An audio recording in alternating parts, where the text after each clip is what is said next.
Opinions and stories around the game we love, told by your favorite storytellers. Stay up to date with all things cricket. Subscribe to Cricbuzz's YouTube channel and press that bell icon now. From an Indian perspective, you guys would be disappointed, would you not? Not having pushed South Africa as close as you could have. And do you see any possible changes? Obviously, Kohli comes back. Siraj, do you think he would be replaced by someone?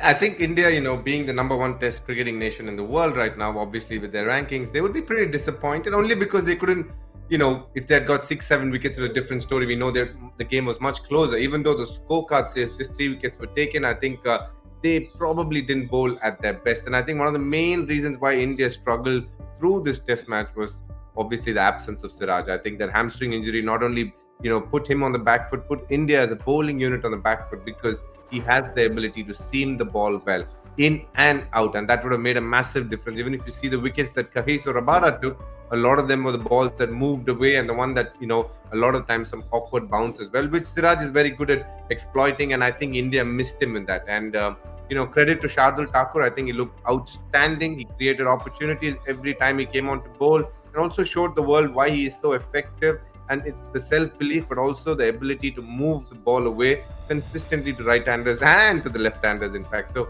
he was the biggest plus to come out of India for this test match, apart from obviously Rahane and Pujara batting so well. Rahane batted well, obviously brilliantly along with Pujara in this test match, in the second innings especially. A very, very important knock for them. And it's just good to see the approach that they had, very positive in their stroke play. And when Kohli comes in, it's going to be a very interesting decision again. I think, it's always a very interesting, call who you drop, who you leave out next game. And I think that's going to be a big call for India, which way they're going to go. So, obviously a couple of interesting decisions for India to make, but overall, they've played brilliant cricket through the series. But have they played as well as they would want in Johannesburg? Probably not. Yeah, I think there were some positives. I think also some of the players didn't get the rewards they were after. Bumrah in particular, I don't think he got the rewards in this game that he possibly could have. Shamay and the bowling unit's been good. I think Ashwin plays more of a role when you get to Cape Town. And I think they'll be quietly motivated by this. I think there's no doubt that they will be sitting in that dressing room disappointed after that, because the opportunity presented itself to win the series and wrap it up. I think they would have thought 240 would have been competitive.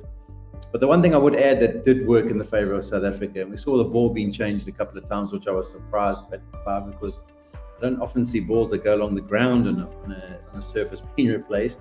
But it definitely made the ball softer, and I think it was easier to bat. It seemed like the surface got a little bit better.